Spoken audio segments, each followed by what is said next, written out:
So they said, we're going to give your son through the IBM Eugenics Trust. That's IBM is a trust for eugenics on record. We are going to give your son, the headship of this because, we can't have the public knowing the government really runs all these. And that's really on record for anybody that wants to look. And so the entire thing then, he takes the entire fortune of Microsoft and funds it into eugenics publicly. Yes, and now he's come out, of course, as the big hero philanthropist. They all must pay back their masters who brought them up there by becoming philanthropists, just like George Soros. And what are they into? They're into Planned Parenthood across the planet, and abortions, sterilizations, vasectomies, etc. That's really where their money goes.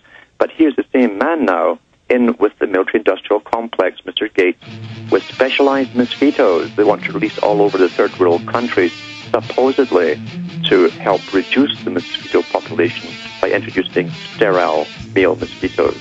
These things are going to carry bacterium and viruses very, very rapidly. No, that's what he said. They're going to put vaccines in them, and because the Africans won't take the shots, they're going to engineer it into potatoes and carrots. Yes. That's on record. Stay there. Incredible information. Alan Watts, our guest.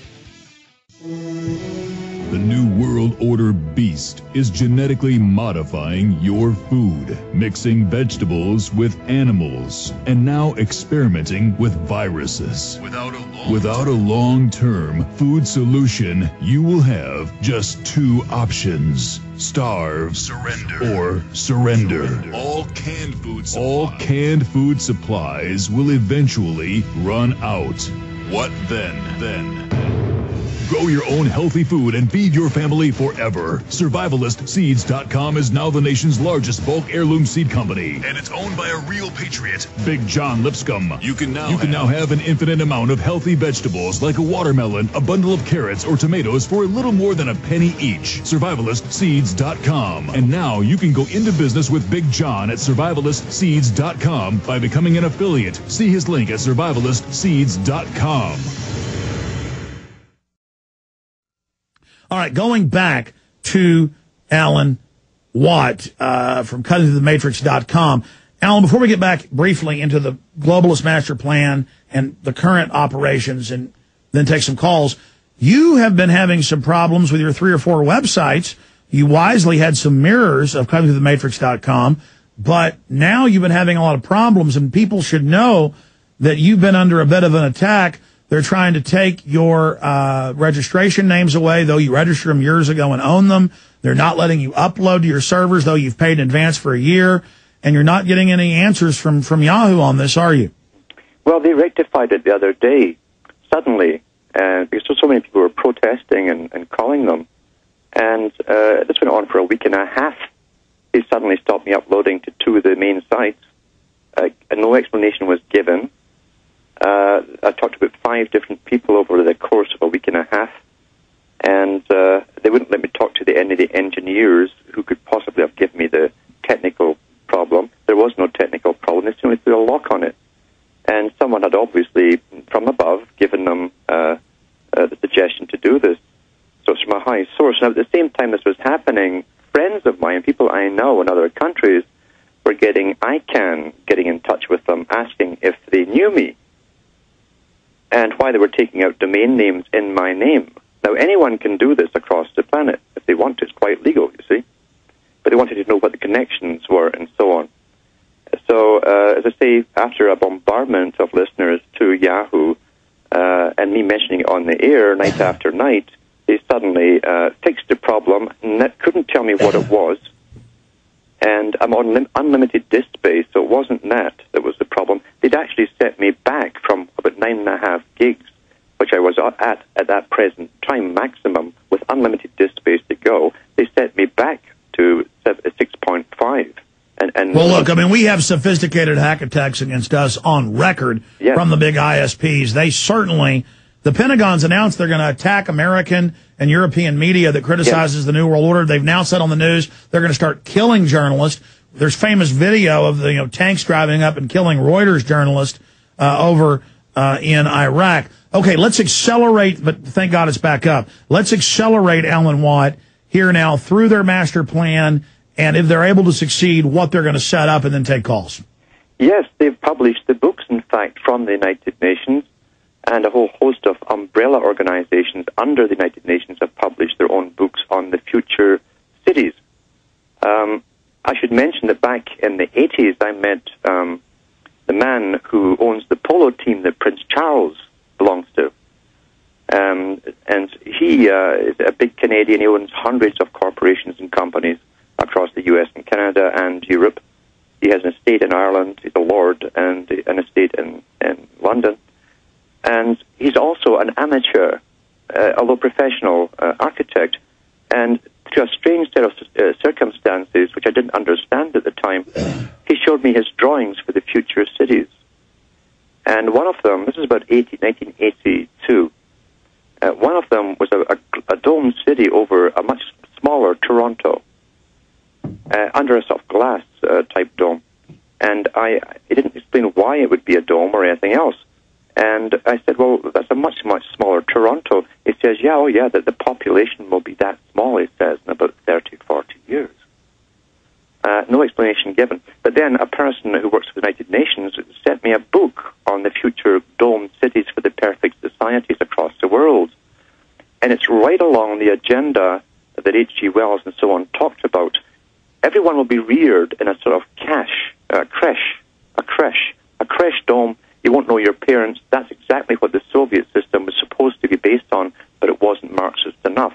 They tried it in Israel when they set up Israel, by the way, where the children would be brought up communally, wouldn't know who their parents were.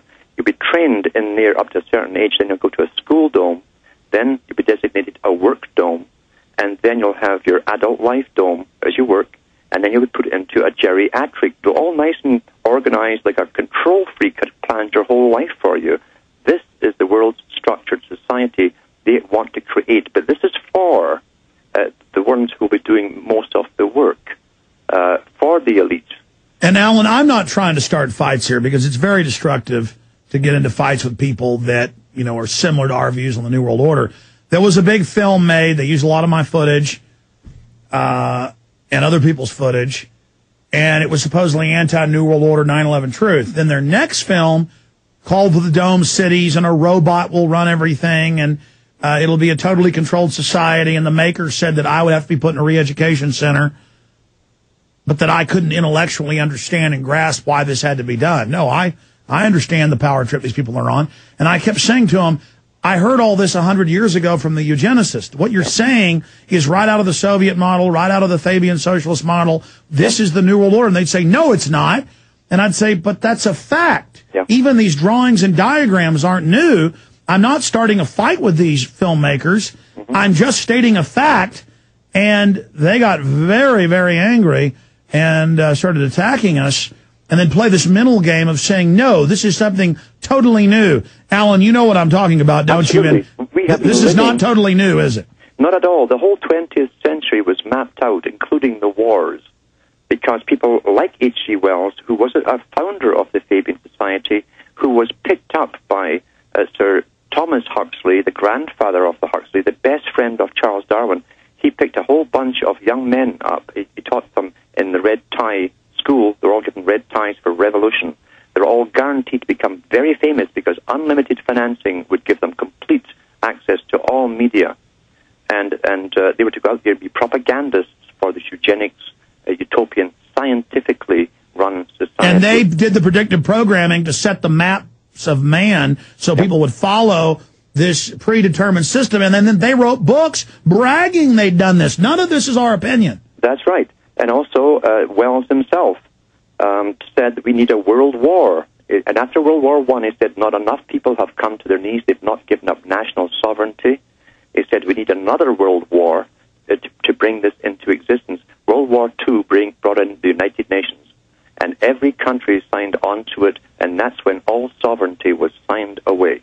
And the whole future agenda was begun to be implemented in reality.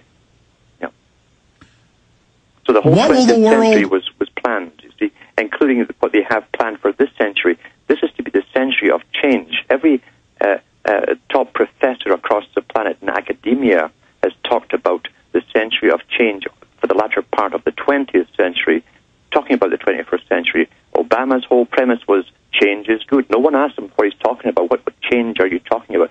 This is stage is that they reduce the population, they bring through the creme de la creme, as they say, they get rid of the weak, the unfit, the mental unstable, anyone with hereditary physical or mental problems, and that's in the book by H.G. Wells called The Modern Utopia. But, this is what I want to bring up to you, but when you really read their literature, they sell their lower-level minions who are on little petty power trips that, oh, you're part of the elite society, we're going to cull everybody. They don't tell them that they're going to be culled as well, or that it's not just positive and negative eugenics that is taught, that, oh, we're going to get rid of the inferiors and advance the elites. The elite actually is waging war against those that are intelligent, that are bright, that they're actually, that's their main target, and that these control freaks are trying to wreck society to accelerate their master plan. So really, I mean, you can argue with their stated goal of a better world and a healthier elite.